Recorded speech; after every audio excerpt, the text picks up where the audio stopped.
Bueno, buenos días a todos. En realidad, ya dijiste gran parte y mucho mejor lo que yo venía a contarles también, que es un poco el contexto y el porqué de este mandato presidencial que nos ha dado el presidente para resolver un tema que viene ya de hace tantos años en Argentina. Tratando de profundizar un poquito en lo que decía Manuel, a mí, yo digo que Argentina es un país que en los últimos 25 años se acostumbró a regular, ¿sí?, por la excepción. Es decir, asume que el 99,99% de los argentinos son criminales, cuando la realidad es exactamente al revés, ¿sí? Y eso generó un nivel de informalidad que se da por dos razones. Una, por el exceso de impuestos que el país cobra, pero otra, tan importante como esta, por el exceso de controles y regulaciones. Y eso es un poco lo que venimos a cambiar hoy, ¿sí? Es un cambio de régimen, es algo muy profundo, que apunta a devolverle la libertad a la gente, la libertad de sus ahorros, la libertad de lo que ha hecho en los últimos 25 años. Ahora, ¿cómo llegamos a esta situación? Bueno, tiene como siempre un origen fiscal. Argentina, en los últimos 25 años, esencialmente pasó a duplicar su nivel de gasto. El gasto público se mide típicamente como porcentaje de Producto Bruto, pero este es un detalle técnico que no importa. En los 90, el gasto público solía representar aproximadamente entre el 23 y el 24% del producto. Para el año 2020, este porcentaje llegó al 47%, es decir, se duplicó. ¿Cómo se financió ese exceso de gasto, esta duplicación del gasto público?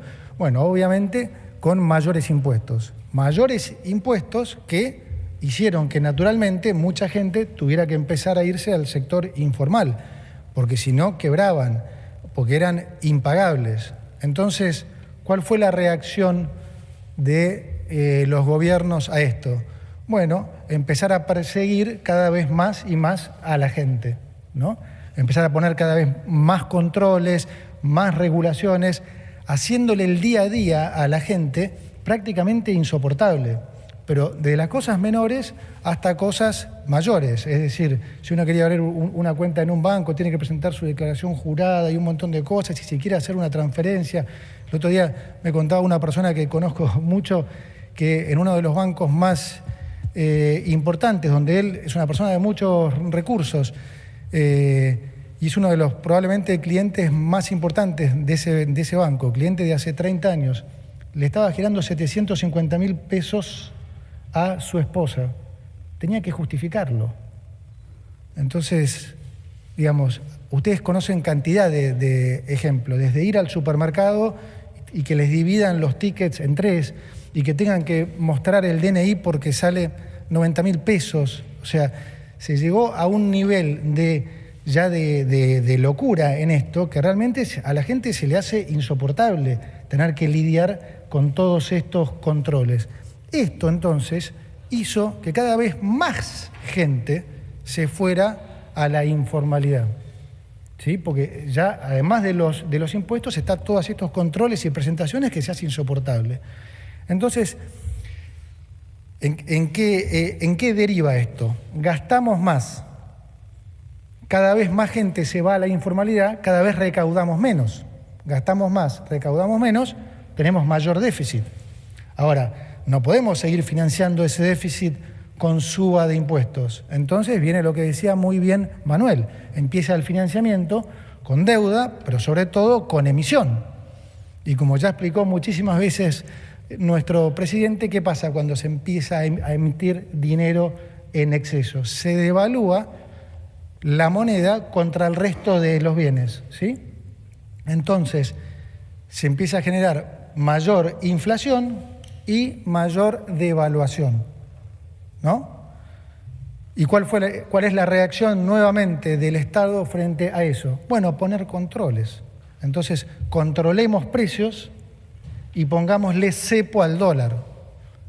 Entonces, a raíz de esto, empezó a pasar que la gente también que tenía ahorros en blanco también tenía que empezar a irse al canal informal porque tampoco tenía forma de cambiar esos ahorros, si quisiera, de pesos a dólares. Y todo esto fue exacerbándose en los últimos 25 años al punto que nosotros heredamos la peor crisis económica de la historia, ¿no? Donde había una inflación que ya corría al 1,5% diario, ¿sí? Una inflación mayorista que terminó en el 54% en diciembre, 17.000% anualizado, una brecha del 200%, es decir, y un desbalance monetario que en el caso nuestro se daba por las dos razones. Como siempre dice, el presidente puede darse por exceso de oferta, por caída de la demanda o por la combinación de las dos cosas, que fue el caso nuestro, ¿no? En el último año se habían emitido 13 puntos de producto, había 4 bases monetarias en pasivos remunerados y la gente no quería tener un peso en el bolsillo. Entonces, lo primero fue, obviamente, poner, digamos, en marcha este plan de estabilización que consistió en resolver el problema fiscal en la primera etapa, que hicimos en el primer mes, resolver el problema de la emisión monetaria, que era el doble en términos de déficit de lo que se heredó por déficit fiscal, ¿sí? Y después la recapitalización del Banco Central. Entonces, ¿cuál es la situación actual?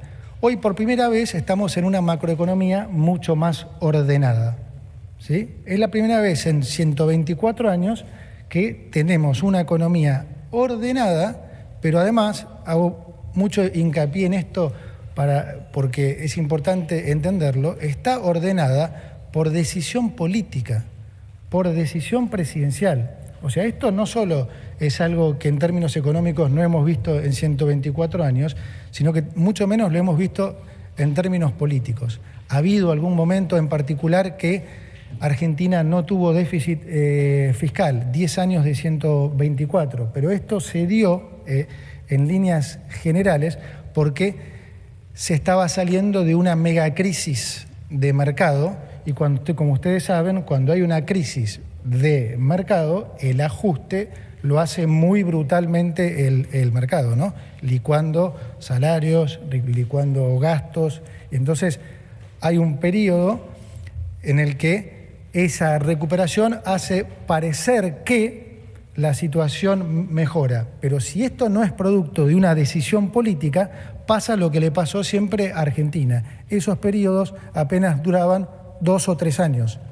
La gran diferencia con respecto a ahora es que hubo una decisión presidencial de llegar a este orden macro.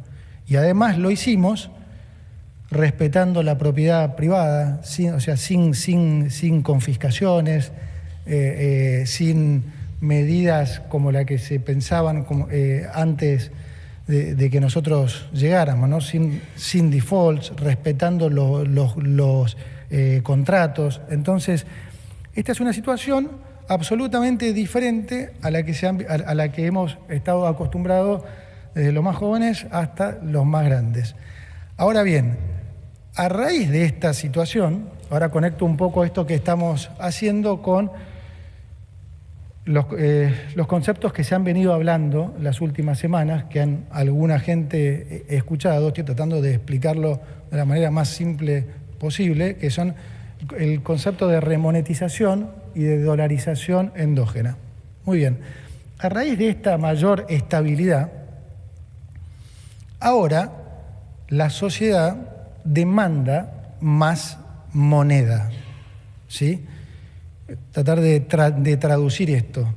Pasamos de un esquema en donde los pesos sobraban a un esquema, como anunciamos cuando arrancamos en el gobierno, donde los pesos faltan. ¿Qué quiero decir cuando digo que los pesos faltan? que el nivel de pesos emitido hoy, ¿sí?, es muy bajo. También se mide con respecto al producto. La base amplia son escasamente 6 puntos de producto, cuando normalmente es más del doble que eso, significativamente más del doble. Ahora, ¿por qué es importante esto que estoy diciendo? Porque cuando vos tenés una economía ahora sana, esa economía empieza a demandar más dinero. La gente empieza a demandar más dinero, ¿sí?, y empieza a haber más crédito. De la misma manera que nadie quería tomar un crédito hace 1 año y medio, porque con una inflación del 100 y pico, si alguien le prestaba plata al 200 o 250% en pesos, ¿quién va a querer tomar un crédito? Nadie.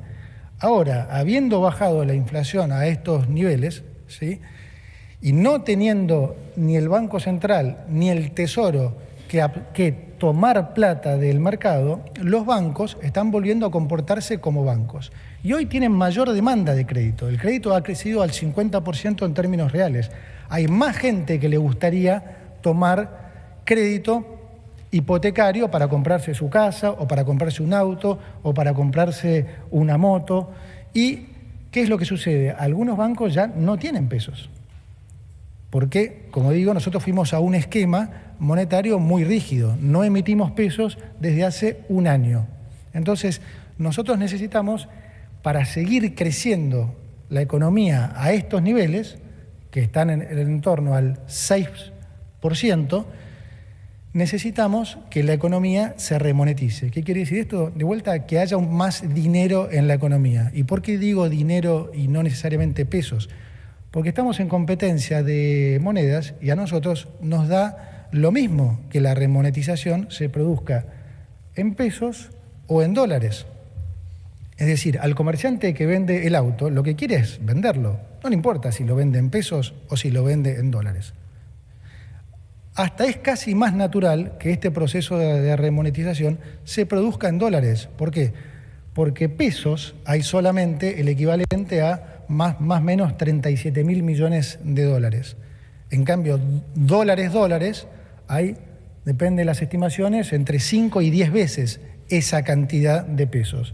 Entonces, lo normal es que este proceso de remonetización también se produzca en dólares.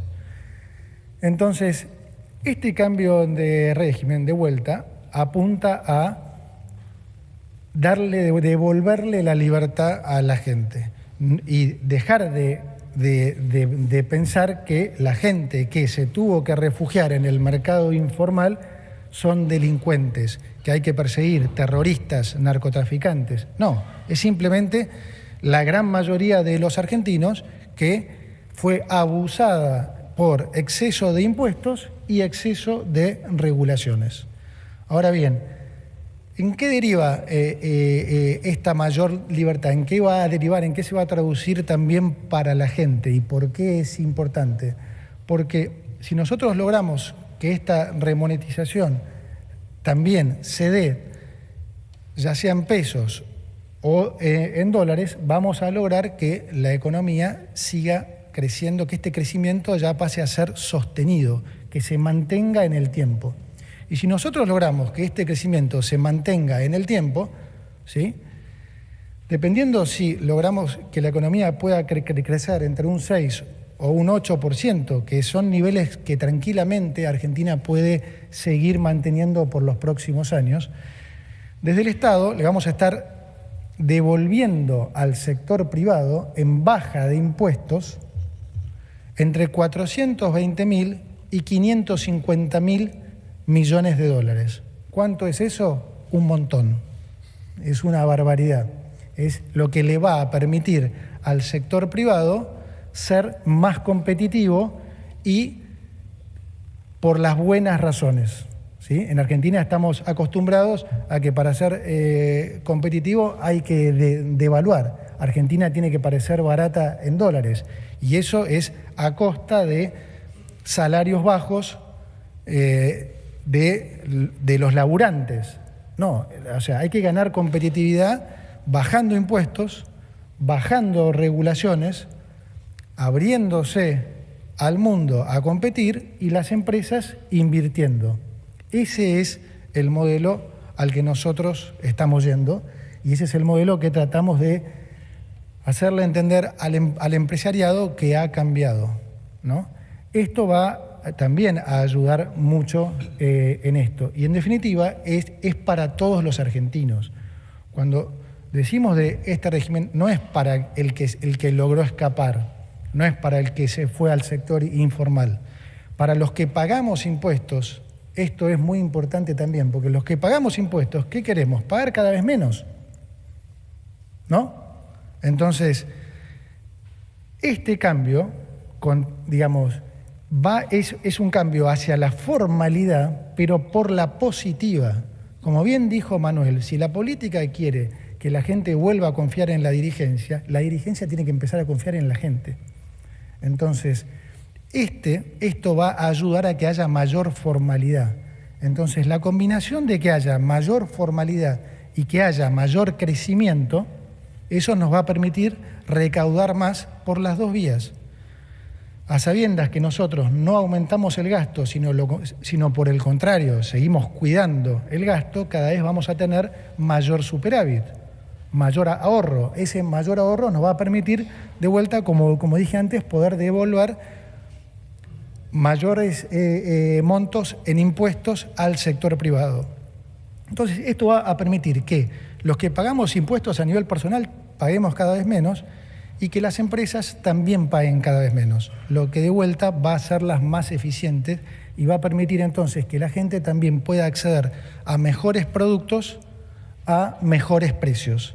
Entonces, esto en resumen va a derivar en algo extremadamente positivo para todos los argentinos. Vamos a tener mayor formalidad, vamos a tener menores impuestos, va a haber finalmente creación de empleo, va a haber mejora en los salarios y vamos a tener acceso a mejores productos a mejores precios. Bueno, espero haber sido lo más claro posible y ahora le voy a ceder la palabra al titular de ARCA para que